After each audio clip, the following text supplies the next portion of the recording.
Salut famille youtubeur, je suis Miss Besson. Je suis là ce soir pour vous présenter quelques étapes pour pouvoir faire intégrer de nouveaux collaborateurs au sein d'une entreprise, au sein de votre entreprise. D'abord dans le domaine du manager en ressources humaines, et cela doit être partagé à toute la communauté à l'aide du nouveau logiciel Odoo en ressources humaines. Pour la première étape, nous avons le dispositif d'accueil.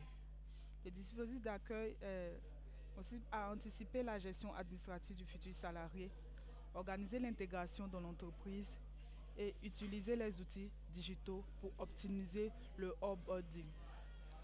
En deuxième étape, nous avons mené un entretien d'accueil d'un nouvel entrant. La DRH en ressources humaines respecte la fréquence des entretiens. J'invite mon collaborateur une semaine à l'avance. En DRH, me prépare par écrit.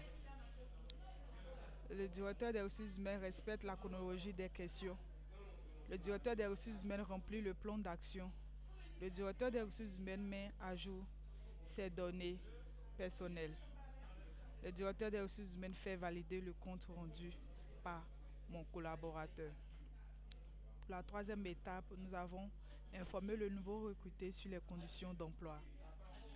Ce plan d'intégration contient le nécessaire pour préparer et structurer les premières journées de travail de vos nouveaux venus. Le nouveau employé doit être présenté automatiquement à son supérieur hiérarchique et lui faire part de sa fiche de poste qui va lui démontrer sa tâche à faire dans sa nouvelle entreprise, lui montrer les locaux de son travail. Ensuite, nous devons connaître comment construire son parcours d'intégration. On parle de l'agent. L'agent, ce dispositif lui offre l'opportunité d'être sécurisé, accompagné dans sa découverte d'un nouveau contexte professionnel, assimiler la culture et les valeurs du collectif, trouver les points de repère sur son seul lieu de travail, renforcer le sentiment d'appartenance à un collectif, affermir la confiance en soi dans les autres, prouver rapidement son savoir-faire et sa valeur, se constituer d'un réseau relationnel qui facilite sa progression. Le supérieur hiérarchique.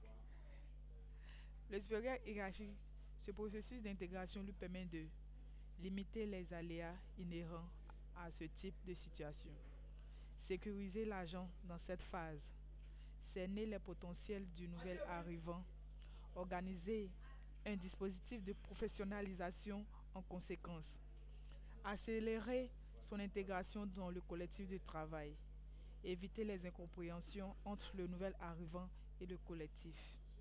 Le collectif de travail, cette intégration donne la possibilité de manifester au nouvel arrivant l'intérêt qu'il représente pour le collectif. Créer des conditions favorables pour accélérer l'intégration et l'opérationnalité de cette personne dans le collectif. La structure. Cette démarche est un moyen de renforcer plus rapidement les compétences collectives. Donner une image positive de la structure fait passer des messages de façon maîtrisée. Et nous avons pour terminer comment faire le bilan d'intégration à votre supérieur hiérarchique. En tant que ressources humaines, vous, vous rencontrerez le salarié durant un entretien individuel. Vous analyserez à la fois son vécu dans l'entreprise et sa vision de son évolution dans les mois à venir. Des questions concrètes et ouvertes sont conseillées. En quoi le poste correspond-il à vos attentes? Sur quelle mission ou tâche vous sentez-vous le plus à l'aise? Quelles sont les difficultés rencontrées? Comment les avez-vous surmontées? De quoi auriez-vous besoin? Comment se passe votre intégration dans l'équipe, dans l'entreprise? Qui sont vos principaux partenaires dans l'entreprise? Comment se passent les relations entre vous? Comment vous vous sentez-vous à l'issue de ces premiers mois? Comment peut-on contribuer à votre développement dans les prochains mois? Après que mon collaborateur ait répondu à toutes ces questions, je verrai si se sent vraiment aise dans le travail qu'il fait et s'il est vraiment intégré avec les autres collaborateurs. Sur ce, je vous dis merci de m'avoir écouté en ces quelques minutes. Et je recommande cela à mes proches, à la société, à tout le monde. Celui qui veut exceller dans le domaine des ressources humaines, celui qui veut aller en un entretien d'embauche, celui qui doit aller répondre à un appel d'offres, je te recommande cela car cela va te servir. Que ce soit toi ou un proche, tout compte fait, cela va nous servir. Merci de bien prendre connaissance de ces tests et de faire bon usage. Je vous remercie.